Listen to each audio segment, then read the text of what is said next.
Aleluia, Pai. Obrigado pela Tua presença neste lugar. Obrigado, Espírito Santo, pela Tua presença em nós e no meio de nós. Obrigado, Espírito Santo. Nós declaramos a nossa total e exclusiva dependência de Ti. Tu és bom, Tu és um bom companheiro, Tu és um bom amigo, um bom conselheiro. Muito bom ter Você a nos incentivar, a nos encorajar, a nos impulsionar, a nos levar a caminhos novos e melhores. Obrigado, Pai. Obrigado. Aleluia. Nós te amamos. Obrigado pela presença dos anjos que o Senhor faz presente neste lugar, Pai. Obrigado, Senhor. Obrigado porque eles estão aqui para nos servir. Obrigado, Pai. Obrigado, obrigado, obrigado. Oh, aleluia. Obrigado pela Tua palavra que inspira. Tua palavra que é inigualável, indestrutível, imutável, poderosa, transformadora. Palavra do Senhor. Obrigado, Pai. Amém. Aleluia. Você pode se sentar. Obrigado, pessoal da banda. Aleluia. Deus é bom, amém? Essas mulheres estavam impossíveis nesses dias, viu? 15 ou 16 mulheres? 16 mulheres lá, nós tivemos lá da nossa igreja, lá na Conferência de Mulheres Europa. Eram cerca de 200, mais de 200 mulheres presentes ali, além de alguns homens que foram para o apoio, né? Estavam lá dando apoio moral para elas. Foi um tempo precioso, foi ali na nossa igreja ali de Leiria, em Marinha Grande, e que por sinal a igreja lá expandiu, né? Irmãos, e a nossa igreja sede aqui na Europa, como ela expandiu, nós também vamos expandir, amém? E lá ficou muito mais excelente do que já era. E nós estamos indo para o mesmo caminho. Nós não aceitamos menos, não. Amém? Nosso Deus é o mesmo. Amém, irmãos?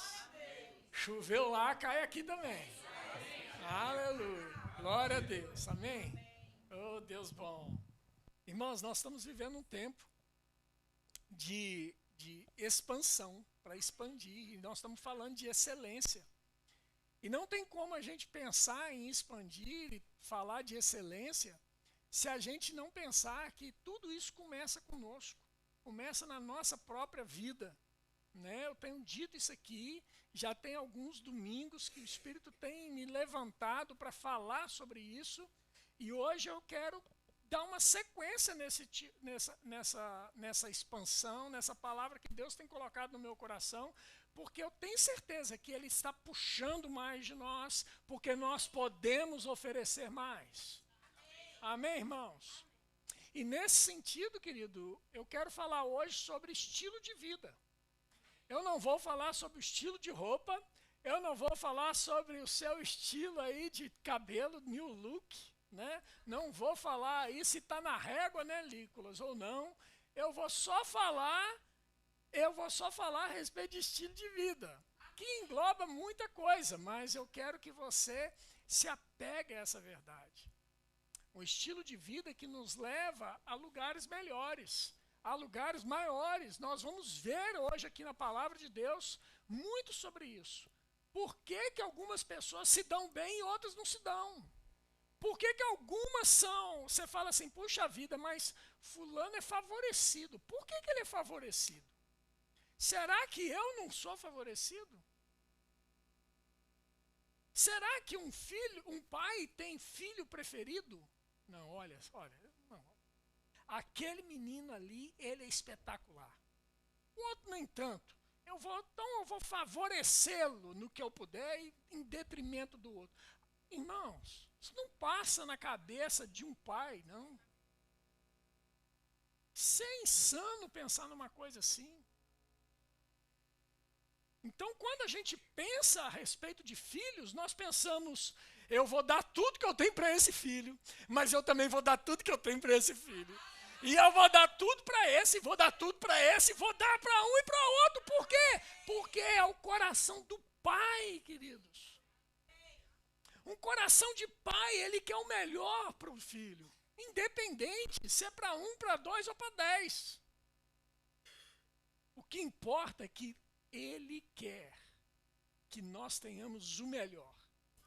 Então, quando eu penso a respeito disso, a respeito dessa palavra, eu penso que Deus tem o melhor para mim e para você, para nos levar a lugares mais excelentes.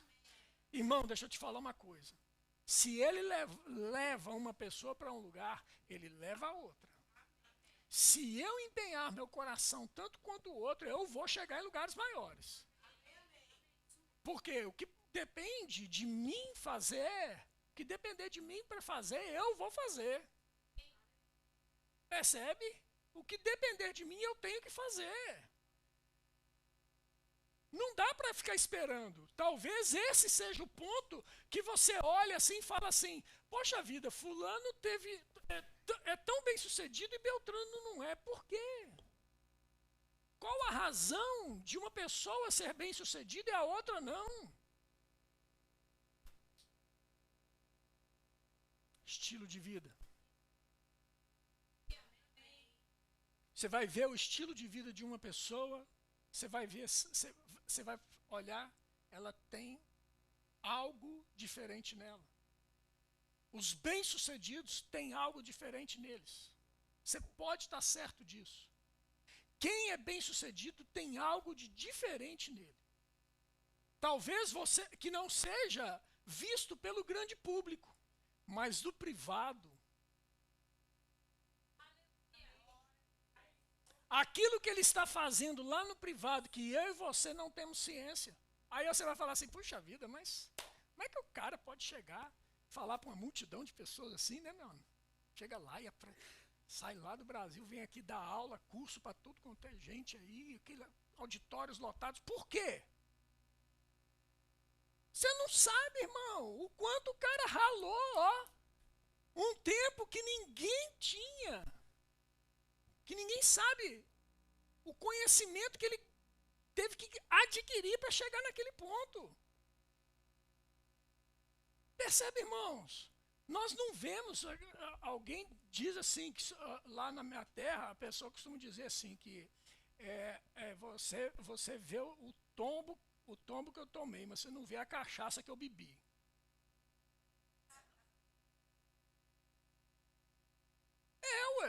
Você está vendo as coisas que a pessoa vivencia, mas você não sabe o que acontece por trás. É muito fácil, você viu o tombo, mas você não sabe se o cara gosta de chamar na cachaça. Assim também acontece para quem é bem sucedido. Pode você não estar vendo se ele tomou tombo ou não. Talvez nesse caso você esteja vendo ele andando bem vestido, ele conseguindo casa, ele conseguindo carro, ele conseguindo empregos melhores, sendo um empresário melhor, a empresa bem sucedida. Você não sabe, e eu não sei, o que se passa no bastidor. O que ele fez para chegar naquele ponto. O quanto ele ralou, o quanto ele se dedicou, o quanto ele se envolveu para poder ter uma formação adequada. Enquanto uma malta fica por aí querendo à noite, os bares, as boates e tudo, tem alguém que está lá na casa dele estudando para ser um gestor melhor, para ser um administrador melhor, para ser um empresário melhor. Está lá estudando. E aí, meu querido, vai fazer diferença lá na frente, sim. Vai fazer a diferença, sim. Porque esse vai ter conteúdo para botar para fora. Porque na hora que a situação espreme, o que sai de dentro é aquilo que nós colocamos para dentro durante a vida. E se nós tivermos colocado boas coisas, na hora que espremer, querido, vai sair coisa boa. Mas, querido, se nós não colocamos nada, se nós vivemos na época da nossa faculdade só de boteco, só de festinha de fitas e por aí afora, querido, na hora que espremer não acontece. E aí você percebe que a coisa desandou já faz tempo para o lado do fulano. E o outro vai ficar assim, puxa vida, como é que ele pode ser tão bem sucedido assim? Nós formamos junto. Formou junto, né? Formou junto. Mas vai ver o que aconteceu nos bastidores até chegar àquele ponto. Vocês estão comigo, gente? Glória a Deus. Abre sua Bíblia. Provérbios capítulo 6, verso 20, por favor.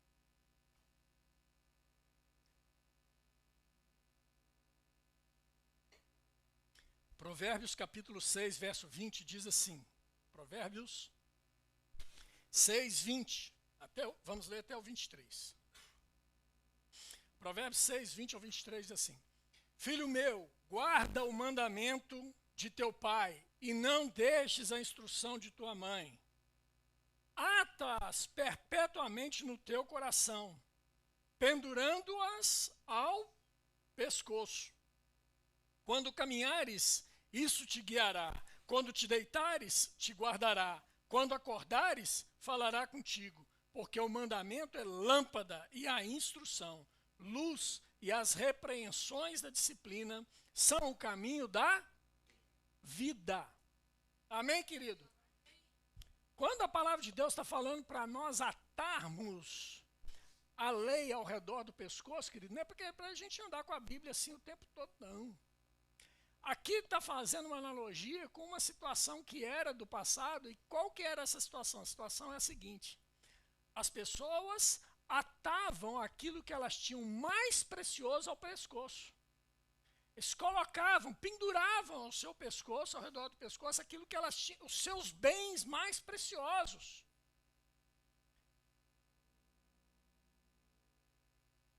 E o pescoço, querido, fala a respeito da entrada do vento, daquilo que gera vida para dentro dos pulmões. Então, ata a palavra de Deus, a instrução de Deus ao pescoço.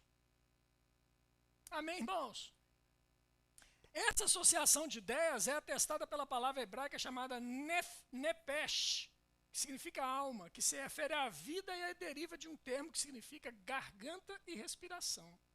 Então, quando nós estamos falando para colocar isso perto, é para que isso esteja como vida dentro de mim, faça parte da minha vida. A instrução, então, querido, tem que fazer parte da minha vida. A instrução de Deus, a instrução da palavra de Deus tem que fazer parte da minha vida, a tal ponto que se torne um estilo de vida. Amém, queridos?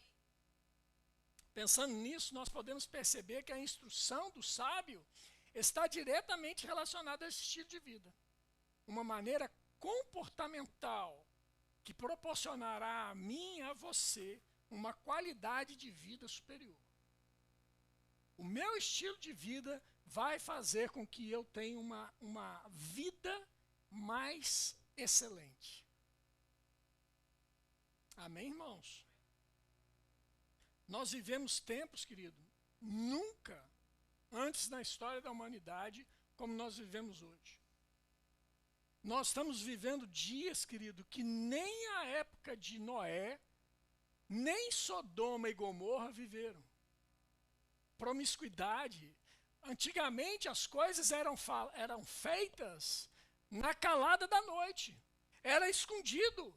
As pessoas tinham vergonha de pecar. Hoje não. Hoje as coisas são feitas à luz da internet para o mundo ficar sabendo. A pessoa vai cometer um adultério, vai para um motel e faz selfie ainda de lá de dentro. O bandido vai fazer um roubo e ele filma o roubo e bota na internet para se vangloriar. As coisas estão tão absurdas nos dias de hoje, querido, que o mundo inteiro fica sabendo da vida de todo mundo. E se ficasse sabendo das coisas boas, ainda ia. O problema é que estão sabendo das coisas que não prestam. Porque aquilo que não presta tomou o lugar de normal no meio da sociedade. E nunca será normal. Pode ter se tornado comum, mas normal nunca. Há uma diferença gritante de normal e comum. Comum é aquilo que se tornou de senso comum. Todo sítio que você vai, todo lado que você vai, você vê aquela situação. É comum. É comum aqui perto das faculdades você ver aqueles universitários andando com aquelas roupas pretas, né, que própria deles. É comum. Mas quando você vai para a praia, você já não vê aquilo. Por quê? Porque ali não é comum. E o que é normal? Normal é aquilo que é certo. Faz parte da norma. Estou certo, doutor? Estou certo. Obrigado pelo seu apoio. Norma faz parte daquilo que é correto, querido. Então, nem sempre aquilo que é normal, hoje em dia, é comum. E as pessoas confundem. E o que a gente vê que está acontecendo é tornando aquilo que não é certo em comum. Mas as pessoas pegam e dizem que isso é normal, quando nunca vai ser normal. O que é certo, o que é errado, é errado. Amém?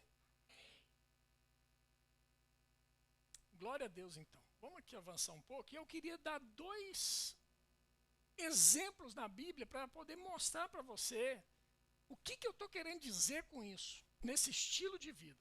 Primeiro deles, abre comigo lá em Gênesis capítulo 39. Você vai ver dois personagens da Bíblia que decidiram ter um estilo de vida diferente. O primeiro está lá em Gênesis capítulo 39, versículo de número 7.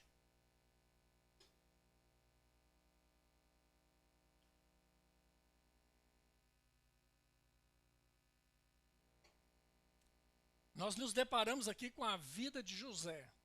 José, você sabe da história. Se você não sabe, eu quero fazer você sabedor. Se você já é sabedor, possa ter esquecido, eu quero te lembrar. José, ele era um jovem filho de Jacó. Jacó era filho de...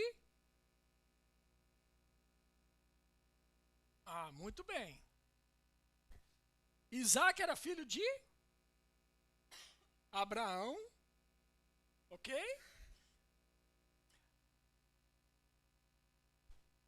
Imagina só a experiência de vida que esse menino tinha, José, de influência positiva na vida dele. Ele sabia porque sabia as histórias do avô. Ele sabia as histórias do pai. Gente, o pai lutou com Deus. Não sai daqui enquanto não me abençoares. Pensa numa coisa dessa, quanta experiência que aquele pai tinha passado para o filho. E José era o filho da velhice, José era um filho muito amado. E de repente, José tem sonhos a respeito daquilo que um dia iria acontecer. Pastor Guilherme, um dia desse, pregou sobre isso aqui.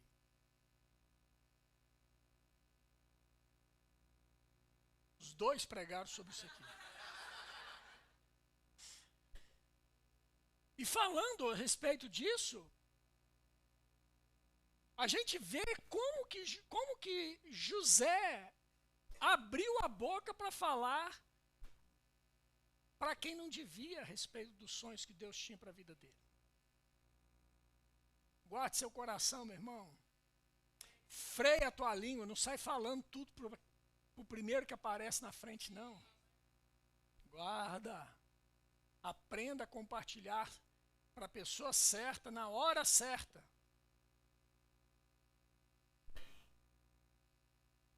Nem todo mundo está preparado para saber a respeito da sua felicidade.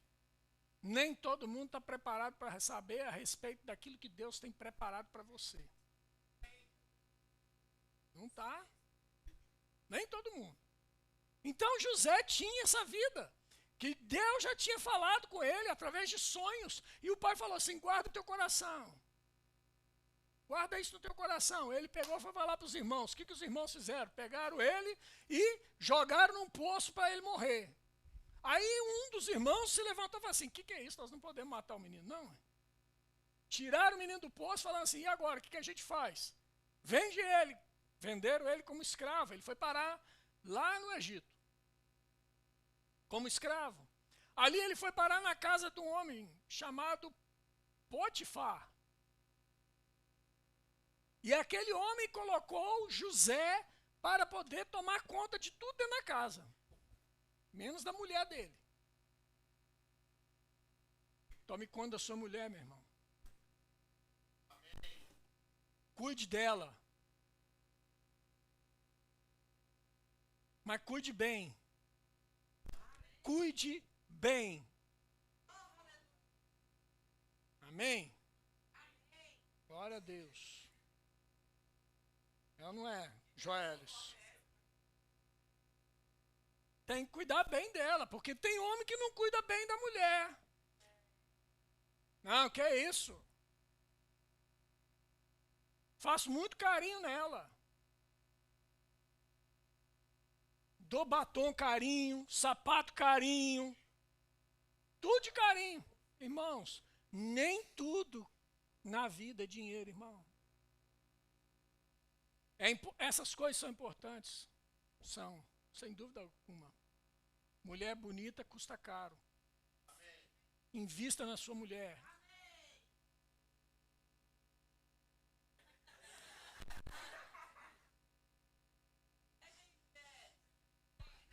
Mas deixa eu te dizer, homem, respeito e honra com a sua esposa é fundamental. Ela se sentir amada mais do que você dizer que a ama, é fundamental. Assim você vai fechando as brechas de um sujeito chamado Ricardo.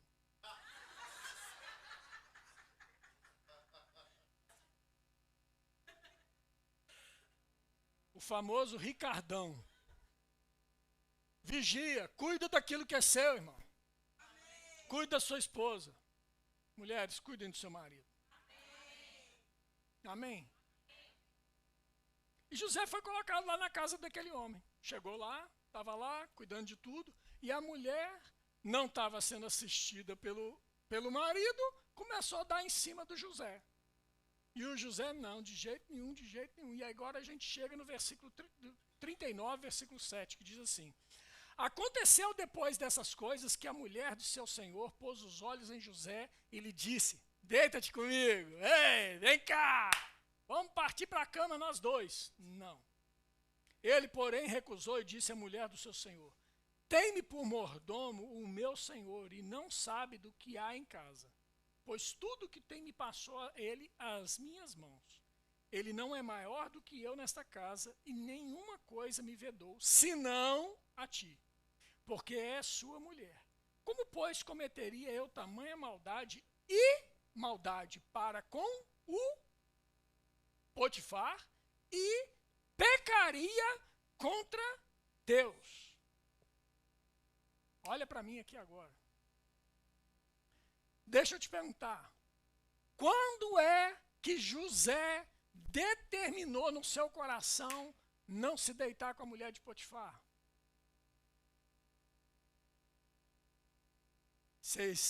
Vocês têm medo de responder, achando que é pegadinha minha. Deixa eu te falar uma coisa, querido. José definiu isso no seu coração anos antes. Quando ele definiu seguir os caminhos do seu pai, os conselhos da sua mãe, a obedecer a Deus e amar a Deus sobre todas as coisas. Porque, irmão, deixa eu te falar uma coisa. No Egito ele não aprendeu essas coisas.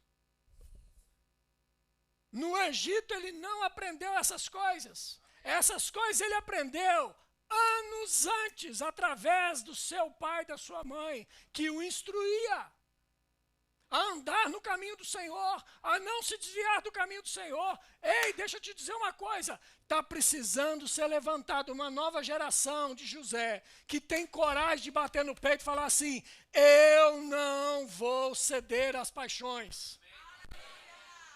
A verdade é que nós temos hoje uma geração de homem frouxo,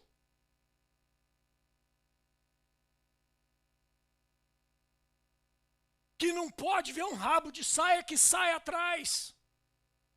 Desculpa, meu irmão, mas eu não tenho outra palavra para poder falar a respeito disso.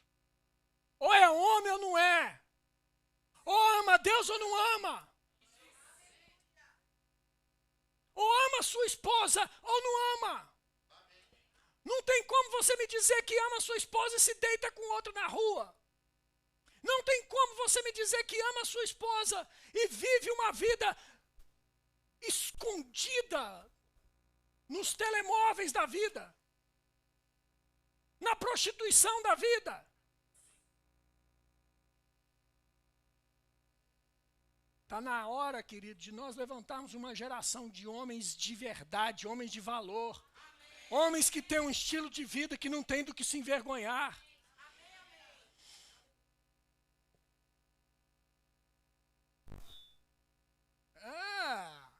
Dessa hora acabou, glória a Deus, aleluia! Olha para frente, meu irmão, e dá glória a Deus, finge que não é com você e está tudo certo. Vamos seguir em frente. Falei dos homens, mas tem as mulheres também, que precisam ter mais intento, saber da sua responsabilidade quanto mulher.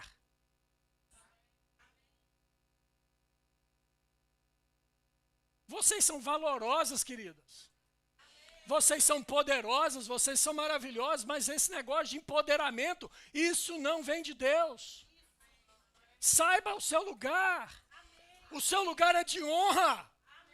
O seu lugar é de respeito. Se respeite, querida. Aleluia, se dê o valor. Se você quer ser respeitada, se respeite. Comece a se valorizar. Comece a se ver como Deus te vê. Ei, querido, eu não estou aqui falando a respeito de usos e costumes, não. Eu estou falando a respeito de caráter e integridade. Eu estou falando de um estilo de vida que evidencia aquilo que Deus tem para a sua vida, mulher. Você não foi feita para ser capacho de homem. Saiba o seu lugar. Saiba o seu lugar, se valorize. Vou falar para você solteira.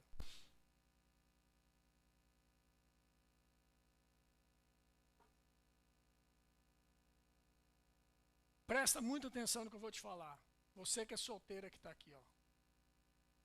Se o seu namorado não te respeita no namoro, ele não vai te respeitar no casamento. Pula fora enquanto você pode. Fuja. Fuja de homem valentão. Fuja de homem sem caráter. Fuja de homem que não te respeita. Pronto, falei. Hashtag fica a dica.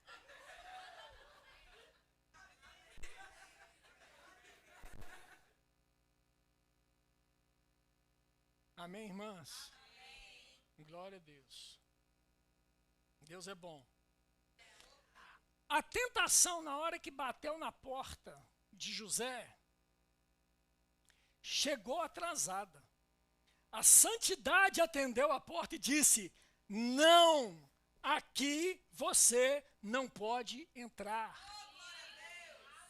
Sabe, irmãos, nós temos que poder dizer, cara, sem medo de errar: ei, olha para mim.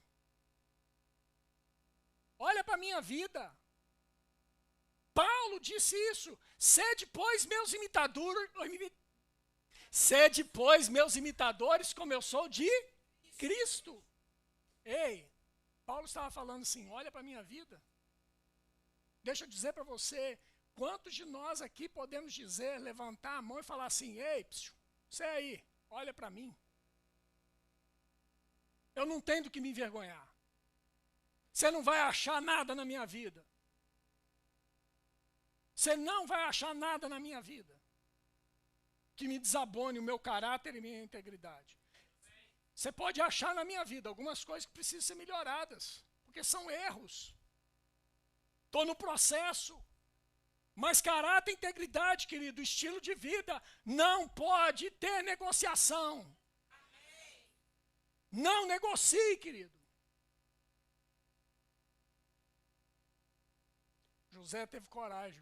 Bateu lá na porta dele, ó. Mulherão, rica, poderosa. Se ele tivesse deitado com ela, provavelmente hoje a gente estaria lendo aqui assim: e José foi e se deitou com a mulher de Potifar. E Potifar tomou ciência do fato e pegou e mandou decapitar a José.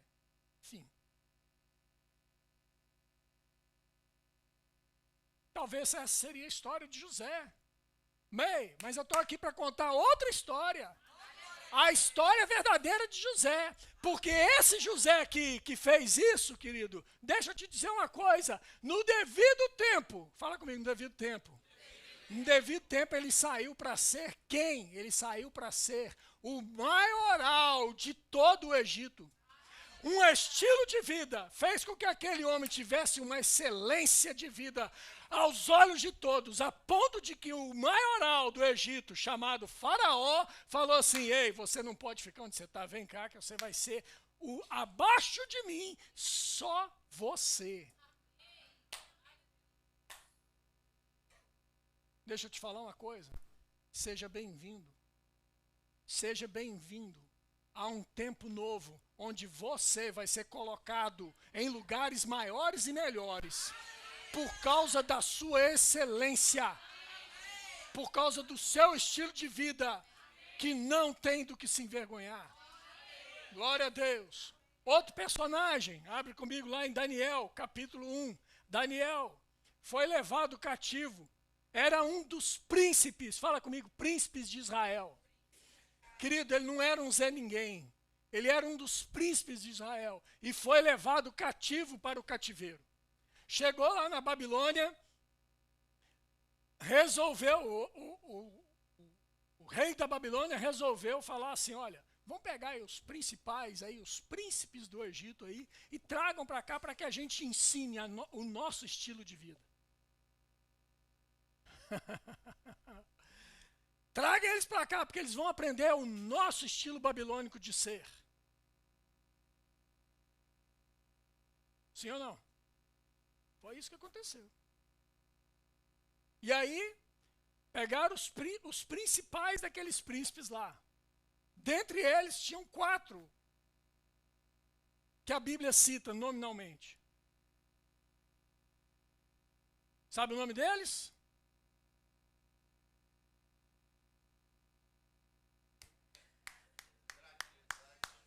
Parabéns. Primeira pessoa que eu ouço falar o nome deles. Daniel, Ananias, Misael e Azarias.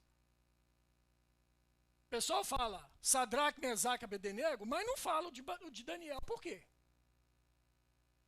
Qual que era o de Daniel? Por que não fala? Porque Daniel era Beltesazar. O nome dele lá, eles deram um novo nome para ele, lá na Babilônia. E esse novo nome era Beltesazar. E o nome de Ananias, Misael e Azarias, toda a igreja sabe. Um nome babilônico dos caras que invoca outros deuses. Mas o nome de Ananias, Misael e Azarias, a igreja não sabe, que invoca o nome do Deus Todo-Poderoso. Vamos aprender a falar o nome dele certo? Daniel, Ananias, Misael e Azarias. Maravilha, você nunca mais esquece essa. Bom, esses 4, o rei virou e falou assim, ó, vai dar comidinha aí a mesma comida que dá para eles, para os nossos. Irmão, deixa eu te falar um negócio. Uma coisa que o povo de Israel cuidava era da questão da alimentação. Eles zelavam por isso. Tinha até capítulo na Bíblia falando a respeito das leis alimentares. Está lá em Levítico capítulo 11. Depois você pode aprender lá. Ok? Então, Daniel capítulo 1, verso 8 diz assim. Resolveu Daniel, quando o rei propôs essa alimentação para eles, diz assim, resolveu Daniel firmemente não contaminar-se com as finas iguarias do rei, nem com o vinho que ele bebia. Então pediu ao chefe dos eunucos que lhe permitisse não contaminar-se. Então disse Daniel ao cozinheiro-chefe, a quem chefe dos eunucos havia encarregado de cuidar de Daniel, Ananias, Misael e Azarias. Experimenta, peço-te, os teus servos 10 dias, e que se nos deem legumes a comer e água a beber. Oxa, pastor, legume e água. Vamos lá, para você entender o contexto das leis alimentares. Você não podia comer qualquer carne. Você não podia comer carne de animais com as patas fendidas. Exemplo, o porco. Você não podia comer a carne de porco. Você não podia comer peixes que não tivessem escamas. Ou seja, aqueles peixes que a gente gosta lá no Brasil, lá, que tem aqueles, né? Que a gente chama de baga ensaboado. Que você pega, ele sai escorregando da sua mão. Aquele tipo de peixe não podia comer. E outras tantas, camarão, lagosta, essas coisas assim também não podia comer. E outras tantas mais. Agora deixa eu te perguntar uma coisa. Pega esse monte de carne, de porco, de boi, das carnes proibidas e das carnes lícitas. Bota tudo dentro de uma panela. Faz aquele cozido. Bota na mesa. Como é que você vai saber o que é e o que não é? O que é lícito, o que não é lícito? Dá para saber? Distinguir? Não. O que Daniel fez? Fala assim, ó, nós não queremos carne. Porque legume, querido, legume era permitido na lei. Então pode botar o legume que for aí. Percebe? A consciência daquilo que lhe era permitido, ele pega, por saber daquilo que é lícito, eu vou ficar só no lícito. Aquilo que pode gerar dúvida, que pode gerar confusão, eu pego e defino que eu não quero para a minha vida. Amém, irmãos? Quando Daniel decidiu isso, que ia só comer legumes, muito tempo antes, irmãos, muitos anos antes, quando ele e seus amigos foram instruídos aos pés de homens que eram letrados, que estudaram as leis e tinham ali a obrigação de passar para o povo a lei da maneira correta. Então, ele sabendo dessas coisas, dessas leis alimentares, ele falou assim, eu não vou participar desse negócio aqui. Por quê? Porque eu vou ofender ao meu Deus se eu comer essas coisas. Então, eu decido não participar disso. Amém, irmãos? E ele decide isso. Agora, quando a contaminação bateu a porta de Daniel e seus amigos, a santidade atendeu e disse que eles não estavam disponíveis. Ei, vamos fazer um acordo aqui nós dois aqui? Eu vou comer legume e água. E você vai reparar em nossa fisionomia se vai mudar. Deixa eu te falar uma coisa. Quando você decide no seu coração a ter um estilo de vida que glorifica o nome de Deus, as pessoas vão começar a observar que você é diferente, que você tem algo em você que faz diferença, você tem algo em você que só você sabe, que ele ainda não sabe, que faz a diferença na sua vida. Por quê? Porque você decidiu no seu coração, eu não quero me envolver com coisas que vão me trazer confusão, eu não quero me envolver com coisas que vão dificultar o meu acesso à presença de Deus. Deixa eu só te dizer uma coisa. Daniel se tornou o maioral entre aqueles sábios ali da Babilônia. Ele se tornou ali abaixo apenas do rei, querido. Percebe, irmãos, de uma vez por todas, que o estilo de vida da Bíblia é um estilo de vida de santidade, é um estilo de vida que nos faz aproximarmos de Deus, e em compensação, querido, é o estilo de vida em que homens e mulheres vão alcançar lugares maiores e melhores. É para esse lugar que Deus está nos puxando, querido. Em vez de você ficar de baixo olhando assim, poxa vida, eu queria tanto estar lá, eu podia tanto estar lá. Querido, para com isso. Em vez de você ficar desejando algo, comece a agir para ter esse algo. Comece a ter um estilo de vida, querido, que denuncie que você está mudado. Você não é mais o mesmo. Você não é mais o mesmo. Deus tem algo para fazer na sua vida. Ei, deixa eu te dizer, é na sua vida.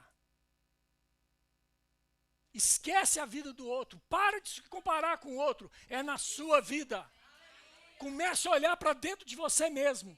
Comece a olhar para você mesmo e comece a falar assim, ei, hoje eu vou fazer diferente. Hoje eu vou fazer diferente. Uma vez meu chefe virou para mim e falou assim, eu virei para ele e falei assim, olha, o negócio é o seguinte, as vendas nesse mês estão muito fracas. Aí ele virou para mim e falou assim, e como é que tá? Você já foi em todos os clientes esse mês? Já fui em todos eles. Está ruim. Então começa aí naqueles que você não foi.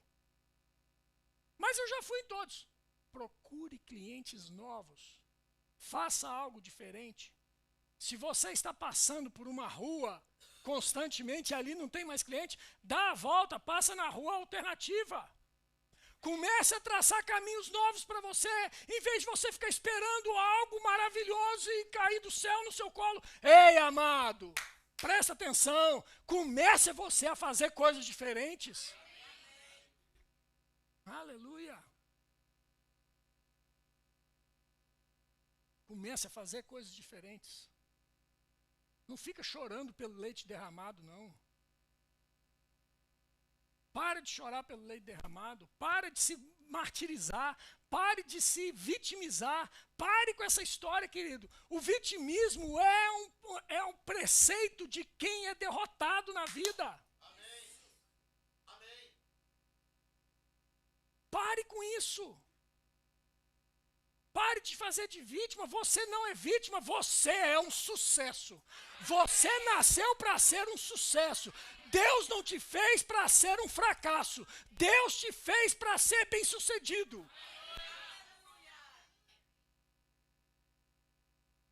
Pega o livro de Salmos e vai ver bem-aventurado.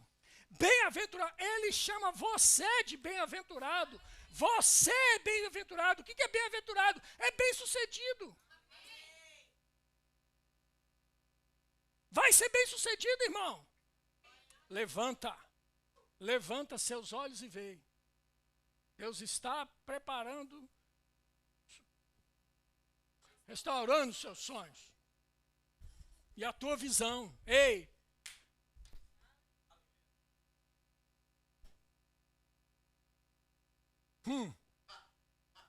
Viu aquele treino da médica lá? Você estava aqui na hora que ele falou, que o pastor Guilherme falou. Foi lá na médica. Nós não fomos feitos para olhar para perto.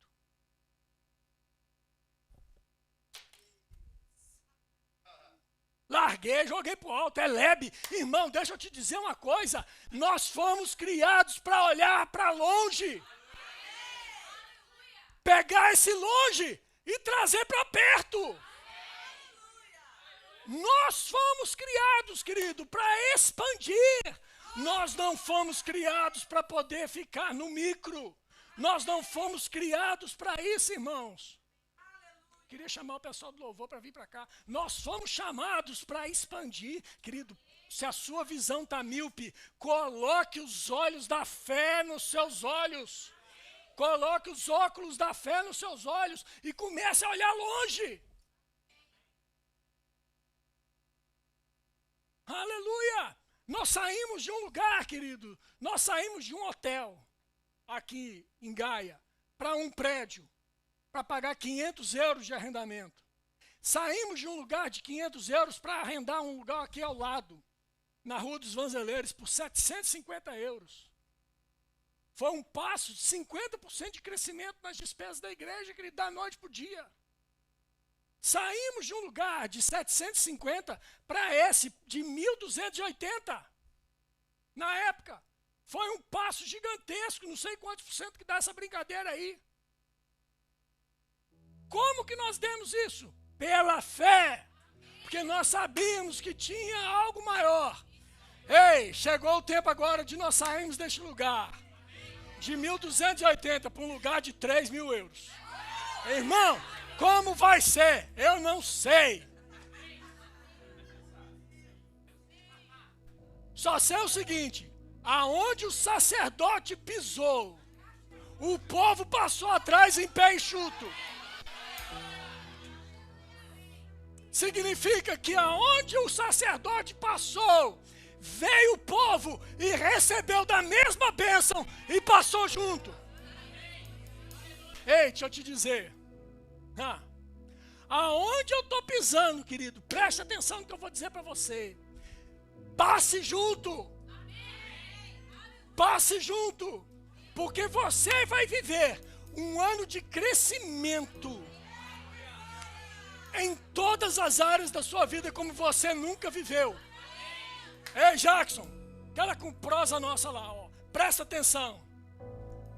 Presta atenção, não tenha medo. Não tenha medo, querido. Você não foi feito para aquilo mesmo, não. Você foi feito para coisas maiores e melhores. Amém. Não tenha medo. Vá em frente, o Senhor é contigo. Vai chegar muito mais dinheiro no seu bolso, meu filho. Não tenha medo. Vai chegar de tanto que você vai ficar assim, pastor, Deus é bom demais, é muito mais do que eu pensava. Ei, deixa eu te falar uma coisa, então comece a pensar muito mais ainda. Comece a pensar muito mais ainda, porque assim como eu penso, assim eu sou. Onde eu vejo, os meus pés vão chegar.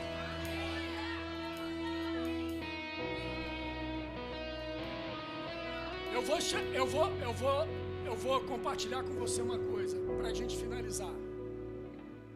Romanos 5,17 diz assim: se pela ofensa de um, e por meio de um só, reinou a morte, muito mais os que receberam a abundância da graça. Onde estão eles? Fala assim, está aqui! Está aqui! Você recebeu, irmão, a abundância da graça e o dom da justiça. Aleluia! Então fala assim, está falando comigo. Isso aí. Os que receberam a abundância da graça e o dom da justiça reinarão em vida. Ei, querido, a excelência está por vir. Não no mundo vindouro, querido. É no dia que você e eu decidirmos pegar essa palavra e absorvermos essa palavra e falar assim: é hoje eu creio nessa palavra, eu vou viver essa palavra. Reinarão em vida, por meio de um só, a saber, Jesus Cristo. Pois assim como por uma só ofensa veio o juízo sobre todos os homens para condenação, assim também, por um só ato de justiça, veio a graça. A graça, o que é graça, irmão? A graça é a capacitação divina para me dar habilidades para fazer aquilo que eu naturalmente não poderia fazer. Mas a graça pega junto. Eu posso fazer coisas maiores em Deus, eu posso fazer coisas melhores em Deus. Contigo saltarei muralhas, contigo faremos proezas. Aleluia! Assim também, por um só ato de justiça, veio a graça sobre todos os homens para a justificação que dá vida. Porque como pela desobediência de um só homem, muitos se tornaram pecadores, assim também, por meio da obediência de um só, muitos se tornarão justos. Ele se tornou obediente para que eu e você tivéssemos condições de igualmente sermos obedientes, para que eu e você pudéssemos ter condições de viver tudo aquilo que Ele planejou para que eu e você vivêssemos. Jesus Cristo morreu, querido, não foi só para te salvar e levar para o céu, lindo céu. Não, amado. Foi para isso também. Mas enquanto você estiver nessa terra, você é o melhor marketing dos céus. Enquanto você estiver nessa terra, as pessoas vão olhar para você e vão desejar aquilo que você tem. Ei, o que é isso que você tem? O que é isso que você tem? Me ensina, porque você tem algo aí que é poderoso. Me ensina sobre isso. Me ensina sobre isso. Me ensina sobre isso. E você vai abrir a sua boca e vai ensinar aquelas pessoas. Você vai ensinar aquelas pessoas como serem prósperas. Você vai ensinar aquelas pessoas como ter saúde divina. Você vai ensinar aquelas pessoas como obter a salvação em Cristo Jesus. Você vai ensinar aquelas pessoas a terem um estilo de vida que demonstra Cristo Jesus, a esperança